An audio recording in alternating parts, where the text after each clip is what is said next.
Today, voters in Newark casting their ballots in the city's mayoral race. The polls, they're open till 8 tonight. Ross Baraka facing off against Shavar Jeffries. Now, the winner, they're going to take over the seat vacated by Cory Booker, resigned last year to run and, as we know, win that U.S. Senate seat in Jersey. Now, for a little background information on the candidates, and it isn't dull. Shavar Jeffries, a former state assistant attorney general, former Newark school board president. Currently a law professor at Seton Hall University. Jeffries backed by the independent Newark First organization. City Councilman Ross Baraka, the son of the late Amari Baraka, an educator who caused controversy over his black militant views. Baraka backed by the New Jersey Working Families Organization. Now, the Jeffries campaign worker charged with burning a bus belonging to Barack campaign back in February. I cannot make this stuff up. This is Brick City politics, Dominic. And there's a history of this. You go back to Sharp James when him and Booker were going after it. And it's certainly carried over to these two guys. Stronghold politics, you know, no holds barred, whatever the saying is. But I would have to imagine that Mr. Baraka is still the front runner. But with that said, as with every election, it comes down to who can turn out their vote. It may be very close, but Baraka also, while his father may have been a polarizing figure, it will still play very well in the black community in terms of his last name. So that may be enough, Richard, to get him past the closing This is line. another one of those races where instead of talking about the issues, it seems like the candidates are focused on why the other guy isn't qualified or the other guy shouldn't be elected. Literally, and burning the other's bus, down, And whether you think he was effective or not, at least Cory Booker focused on positives and policies that, while he had mixed success in trying to get them implemented or turn the city around, he at least focused on that in his campaigns.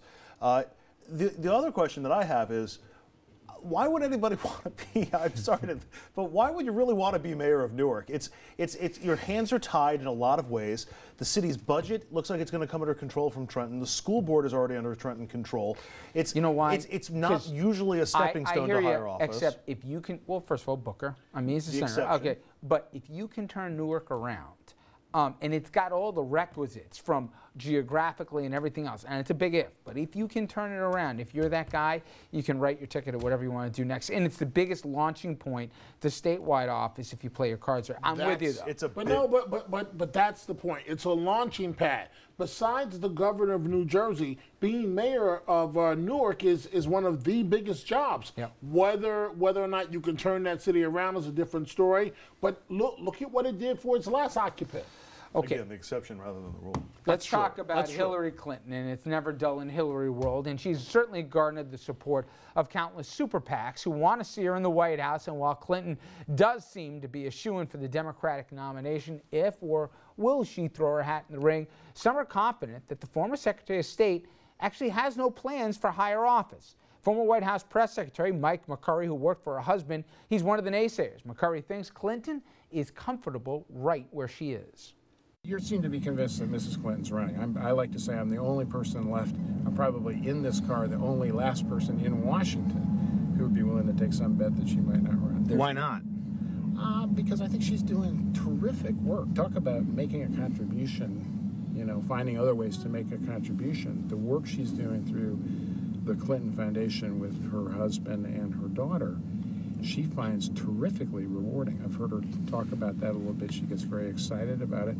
And, she's going to be a grandma. We all know she's going to be a grandmother. That's going to be a wonderful part of her personal life. But we all know what running for president is like. It's kind of hanging around in Manchester, New Hampshire, and Ottumwa, Iowa, at the local Denny's, shaking hands with a lot of, sometimes less than interesting local political people. Now, I got one more thing on Hillary that's interesting. This guy, former White House senior advisor and Deputy Chief of Staff Karl Rove, he's backpedaling off of some comments he made about Hillary and her possible run for the White House. Remember when he said this? 30 days in the hospital, and when she reappears, she's wearing glasses that are only for people of traumatic brain injury.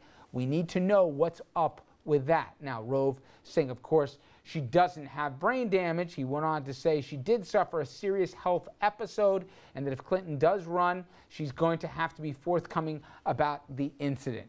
Now, for her part, the folks in Hillary land have dismissed all this, but don't think that Rove doesn't do everything that's not calculated. He knew what he was trying to throw out there. First off, she's running. Are you 100% convinced? Not 100, 1,000. Really? 1,000. There is nothing after Barack Obama made history as the first black president and stepped all over Hillary Clinton to get there. There is no way she's going to turn down this opportunity, this chance at redemption.